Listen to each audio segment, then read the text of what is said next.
Dalam hadis pun ada yang menyatakan khairun nas man yanfa'un nas kan. Jadi sebaik-baik manusia kita memberikan manfaat kepada yang lain. Cerita yang saya syuting, yang taat pada yang satu sebenarnya taat pada Allah. Taat juga kepercayaan dan juga keyakinan. Usia kita yang akan mendatang ini cerah ataupun malam, kita tak tahu. فَبِأَيِّ آلَاءِ رَبِّكُمَا تُكَذِّبَانِ. Penyanyi kumpulan UNIC yang juga Johan Tilawah Al-Quran peringkat negeri Kedah 2019 Muhammad Fakhrul Radi Amaruddin menyifatkan bacaan Al-Quran dan taranum pelakon Datuk Adi Putra adalah bagus dan tepat. Alhamdulillah, bacaan Datuk Adi Putra bagus, tajwid betul dan lagu ada taranum ras. Mungkin dia selalu mendengar bacaan Imam Masjidil Haram, Abdul Rahman Al-Sudais, sebab itu bacaan yang selalu dialunkan Imam Al-Sudais. Selain itu, dia juga ada karisma dalam berkata-kata. Bukan saja saya, tapi penonton pun kagum dengan penggunaan bahasa dan nasihat disampaikan, katanya. Video mengaji yang tula ini, bagi saya ia vibes yang sangat baik dan patut masyarakat contohi. Kalau kita membaca sejarah pun, Mat Kilau memang seorang yang kuat agama, mahir ilmu agama, Al-Quran dan sebagainya. Dia bukan pejuang biasa. Jadi, apabila tengok Datuk mengaji, baguslah dan kena dengan watak Mat Kilau itu. Anak muda yang tengok dan ikut, insya-Allah dapat vibes yang baik. Tahniah dan teruskan, moga ada manfaat baik untuk semua, katanya. Ar-Rahman 'allama al-Qur'an, khalaqal insan, 'allamahu al-bayan, asy-syamsu wal-qamaru bihusban, wan-najmu wash-shajaru yasjudan, was-samaa'a rafa'aha wa wada'a al-mizan, alla tatghaw fil mizan, wa aqimul wazna bil qisti wa la tukhsirul mizan,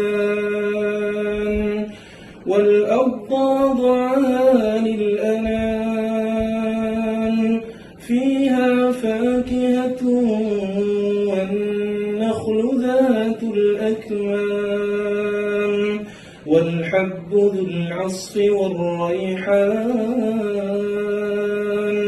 فبأي آلاء ربكما تكذبان. Empat Kul secara umum memang umum tahu membacanya walaupun tutup mata, tetapi penceritaan ataupun orang kata sejarah mungkin orang tahu. Contoh surah Al-Kafirun, mereka tahu sejarah surah Al-Kafirun. Mungkin ada di luar sana tidak memahami tentang surah tersebut. Sebab dia akan lebih gigit tau Ustaz. Gigit segi orang kata bila kita baca, kita memahami, dia lebih padu Ustaz. Qul ya ayyuhal kafirun. Sekali lagi. Qul ya ayyuhal kafirun. Tapi tu dalam sangat. Relax sikit je. Ya hal. Tak payah dalam sangat. Relax je. Ayyuhal. Dia sebab kembar dengan Jamal Abdillah kan, so dia punya bass kuat. Aduh, ingat Shahrukh Khan tadi. Okey, betul lah. Tadi dia pedas. Lepas tu yang Datuk buat tadi dia besar sangat. Datuk ambil yang tengah-tengah sikit, cuba try. Bagi dia Qul ya ayyuhal kafirun. Betul? Dalam hadis pun ada yang menyatakan khairun nas man yanfa'un nas kan. Jadi sebaik-baik manusia kita memberikan manfaat kepada yang lain. Dan di situlah cetusnya saya live dengan Imam Rizwo. Dan bila selalu sering tengok Ustaz live, ngaji live, terpanggil untuk berkongsi juga kepada ummah di luar sana, saudara-saudara kita muslimat di luar sana kan. Bila mereka ni kita tahu kita percaya kepada Allah, tapi dalam kepercayaan itu masih ada kelonggaran. dan bila ada kelonggaran terputus seperti line ataupun reception. Dan sebab kita sekadar percaya, jadi sekejap buat, sekejap tak, sekejap buat, sekejap tak. Bila kita jumpa selalu musibah ataupun kita selalu buatkan mengharap satu penantian rezeki,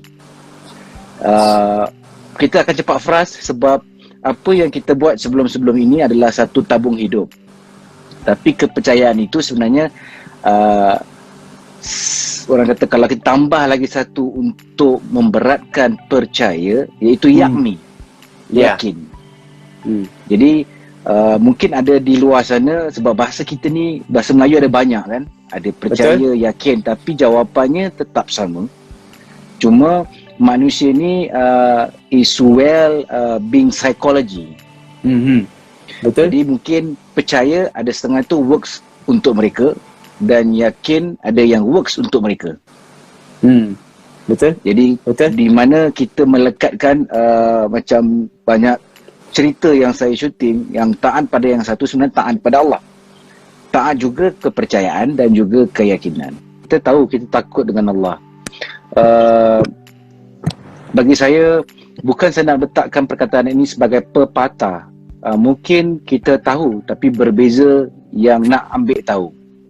Dan bila kita nak ambil tahu, insyaAllah dan juga nescaya kita akan menerapkan segala ilmu kepada akal pemikiran kita. Tapi kalau kita sekadar tahu, sekadar itu kadang-kadang juga akan melupakan apa yang kita harus ambil tahu. Itu ada dua perbezaan, tahu dan juga ingin ambil tahu. Sebab dengan rasa takut kepada Allah, dia akan lebih kepada nak ambil tahu. Kalau sekadar tahu saja, tahu tu banyak di pasar. Ya Ustaz? Penghujung harinya manusia tak sempurna. Setiap manusia ada kelebihan tersendiri untuk kita kongsikan. Mungkin kadang-kadang kita rasa kita dah menimba ilmu ataupun dengan pengalaman khazanah hidup yang sebelum-sebelum ini. Tetapi tak semestinya ia melengkapi dengan usia kita yang mendatang. Sebab kita tak tahu usia kita yang akan mendatang ini cerah ataupun malap, kita tak tahu. Pucuk pakal berbalik kepada diri kita apa yang kita nak. Sama juga dengan orang kata, aku dah buat ni tetap macam ni juga, aku buat ni tetap yang macam ni juga. So jalan mana yang aku nak buat? Siratul mustaqim, jalan yang lurus. Bila kita jalan yang lurus, insya-Allah kita tidak akan sesat. Dan ini bukan adalah satu hipokrasi saya untuk bercakap baik kepada anda. Tapi kalau kita ambil satu pengajaran sebagai seorang ibu ayah, harus berkata dan menunjukkan satu penampilan yang baik kepada anak-anak. Sebab kita tidak akan sentuh kepada orang tua, tapi kalau kawan ataupun public figure macam kita lah Ustaz kan, mungkin kita corakkan ini satu hipokrit, tunjuk baik ataupun tunjuk alim. Tetapi bukankah tunjuk baik itu wajah daripada tak tunjuk? Sama juga dengan orang tua kita, menunjukkan kebaikan, dan itulah harus kita mencontohi. Terima kasih kerana menonton. Kalau anda suka video ini, jangan lupa untuk like, share dan subscribe. Kita jumpa lagi dalam video akan datang.